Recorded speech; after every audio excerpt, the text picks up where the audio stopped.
8-bit video or 10-bit video? Is there such a huge difference? Does it really matter for you and for me as online content creators? Guys, I'll humbly suggest to you that it is important to know the difference between 8-bit video and 10-bit video, but the learning curve can be really steep if you've never looked into it before, and it's really easy to get bogged down in a whole bunch of technical jargon. And so today I do want to discuss the difference between the two, but I want to try and do so in a way that's not going to necessitate you having a degree in either engineering or computer science. And if that sounds good, then you're going to want to stick around. Let's get this. This is how we do it.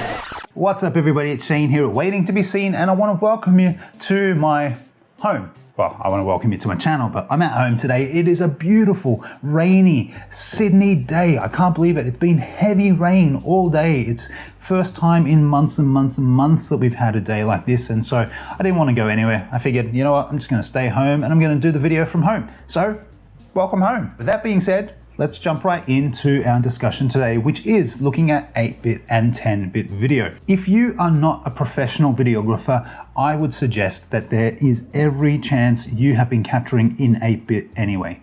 And the reason why I say that is because 10-bit is very much kind of the professional end of the spectrum. As a matter of fact, almost all of our devices are only going to be displaying in 8-bit as well. So let me give you my first illustration, and I hope this makes sense. If you're from a photographer's background, then when you're capturing pictures, you capture in JPEG. Now, JPEG is a compressed format, but I think that if you actually know what you're doing with your camera, if you can get the most out of your camera, then you know your aperture and your shutter speed and your ISO and all of those bits and pieces, you just work your magic. It's not necessarily going to matter that the final file that you have is a compressed file, that it is a JPEG. When you pull it into a program, let's say like Photoshop or Lightroom, you'll be able to manipulate it a bit without damaging the image quality too much, but there's only so far you can take it. Now, if you're a professional photographer, you're not going to be capturing with JPEG, you'll be capturing with RAW. And the reason for that is because a RAW image gets the most out of the camera's sensor. Every single pixel has as much information as it possibly can have for brightness and color.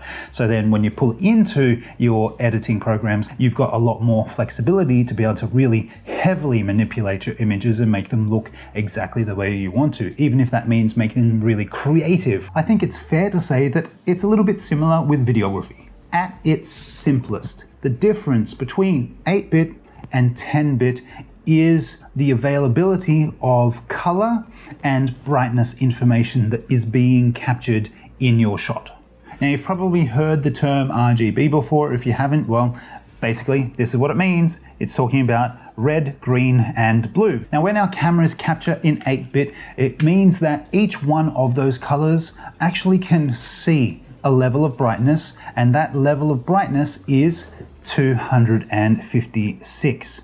So blue, it sees 256 shades of brightness in blue. Same with the red, same with the green. And when we multiply those together, 8-bit cameras can actually distinguish a little bit over 16.7 million shades of color. Now, even though 16.7 million shades of color is pretty amazing, when we start to compare it, 8-bit to 10-bit, you're going to see that it starts to pale in comparison. 10-bit actually jumps up to 1024 brightness levels per color. We're looking at a little bit over 1.1, or actually just under 1.1 billion shades of color. Come on, 16.7 million, 1 billion. I mean, it's almost at the point where you can't compare the two. Guys, that's one of, if not the reason why a lot of professional productions demand that cameras film using a 10-bit space. It's because it has this incomparably greater availability of colors and brightness levels with which to manipulate, especially if you're going to be doing color grading, for example. So all films, they're color graded today. Nobody just films and then publishes a film that hasn't been touched in post-production to make it all consistent. There's a lot of color grading going on, and the reason why they're able to do it is because there's so much more information available to do that. when we color grade using our 8-bit cameras, and I'm not saying that we can't, we absolutely can and we should have a play around with it. It's just that we can't push our footage anywhere near as much as these professional guys can do with the 10-bit footage. And when we do, I'm sure you've seen it yourself. If you try and push your color grading a little bit too far, the visual information, like a JPEG, the visual information just isn't there. And so you start to get this kind of stepping look, or in professional circles, it's known as banding. And that's not a great look. And I mean, you know, there are little hints and tips and tricks where you can try and use a bit of a dithering effect to try and mask over the spaces that are in our visual footage, but it doesn't do as good a job, obviously, as having footage that has all of that information there in the first place. Guys, I think you can see what I mean now when I was saying that this can very easily and very quickly slide down into a really, really technical conversation. And I'm gonna pull the handbrake right there. I'm just gonna pull it to a halt right now. As YouTube content creators, if you're making videos that are using 8-bit, it's actually fine. It's perfect. There's no issue with you doing that at all. If you're interested, there was a really great couple of blog posts talking about HDR. So you can't have HDR footage without having 10-bit footage.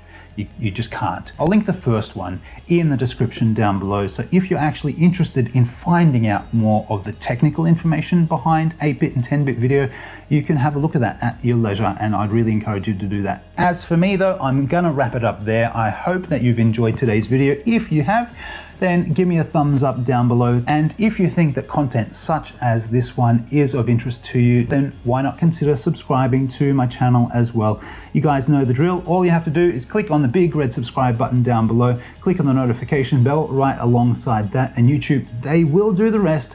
They will let you know as soon as the latest content from Waiting to Be Seen drops. This is Shane from Waiting to Be Seen. Thank you so much for stopping by. I hope that you have a fantastic Friday. Hope the weekend, if you're in Sydney, doesn't get rained out too badly for you, and that the week to come is looking pretty good. Love you guys, and I'll see you next time. Bye. That's gonna leave a mark. What?